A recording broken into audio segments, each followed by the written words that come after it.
دوستو، ہم میں سے شاید ہی کوئی ایسا شخص ہو جسے گوشت کھانا پسند نہ ہو، لیکن کیا آپ ایک ایسا گوشت کھانا پسند کریں گے جو لیبارٹری میں تیار کیا گیا ہو، اصلی جیسا مصنوعی گوشت؟ دوستو، صرف 5 سال کے بعد بازار میں ایک ایسا گوشت ملنا شروع ہو جائے گا جو ہوگا تو مرغی، بکری اور گائے کا ہی گوشت، مگر وہ ان کی گردن مار کر نہیں بلکہ لیبارٹری سے حاصل کیا جائے گا۔ کلوننگ بائیو ٹیکنالوجی کی مدد سے آکسفورڈ یونیورسٹی کے سائنسدانوں نے لیبارٹری میں اصلی جین کی افزائش کے ذریعے حقیقی گوشت بنانے میں کامیابی حاصل کر لی ہے۔ گزشتہ چند برسوں سے مارکیٹ میں ٹوفو کے نام سے نکلی گوشت فروخت کیا جا رہا ہے، جو عموماً سویابین سے تیار کیا جاتا ہے۔ نکلی گوشت کا ذائقہ تو گوشت سے ملتا جلتا ہوتا ہے، مگر اس کی ساخت اور دوسری صفات گوشت جیسی نہیں ہوتی۔ لیکن لیبارٹری میں بنایا جانے والا گوشت ہر لحاظ سے اصلی گوشت جیسا ہوگا، اور ابتدائی مراحل میں اسے اصلی جانوروں کی جین کی افزائش کے ذریعے تیار کیا جائے گا۔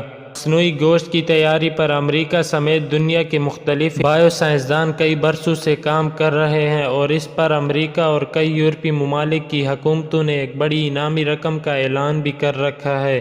تاہم اس سفر میں پہلی کامیابی حاصل کی ہے آکسفورڈ یونیورسٹی کے سائنسدانوں نے۔ ماہرین کا خیال ہے کہ 2050 تک دنیا کی آبادی 9 ارب تک پہنچ جائے گی، اور موجودہ وسائل انسان کی غذائی ضروریات پوری نہیں کر سکیں گی، خاص طور پر پروٹین کی ضروریات جو زیادہ تر گوشت سے حاصل ہوتے ہیں۔ آنے والے 15 سے 20 برسوں میں گوشت کی زیادہ تر ضروریات مصنوعی گوشت کی طرف منتقل ہو جائیں گی، اور ماہرین کا اندازہ ہے کہ نصف صدی کے بعد انسان کلی طور پر لیبارٹری کے گوشت پر انحصار کر رہا ہوگا۔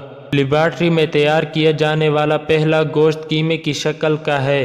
سائنسدانوں کا کہنا ہے کہ بوٹیوں کی شکل میں گوشت کی تیاری میں ابھی کچھ وقت لگے گا، تاہم آئندہ چند برسوں میں صارفین کو اپنی پسند کے مطابق ران، گردن اور دوسری اقسام کا مصنوعی گوشت بھی حاصل کر سکیں گے۔ ماہرین کا خیال ہے کہ نصف صدی کے بعد مصنوعی گوشت خوراک کے حصول کا سستا ترین ذریعہ بن جائے گا۔ بھارت اور چین جیسے گنجان آباد اور غریب افریقی ملکوں کی زیادہ تر غذائی ضروریات مصنوعی گوشت سے پوری کی جانے لگیں گی۔ آنے والے دور میں جب مصنوعی گوشت عام اور غریب آدمی کی خوراک بن جائے گا، بہت ممکن ہے کہ تب اہم شخصیات کی تواضع دال روٹی سے کیا جایا کرے گی۔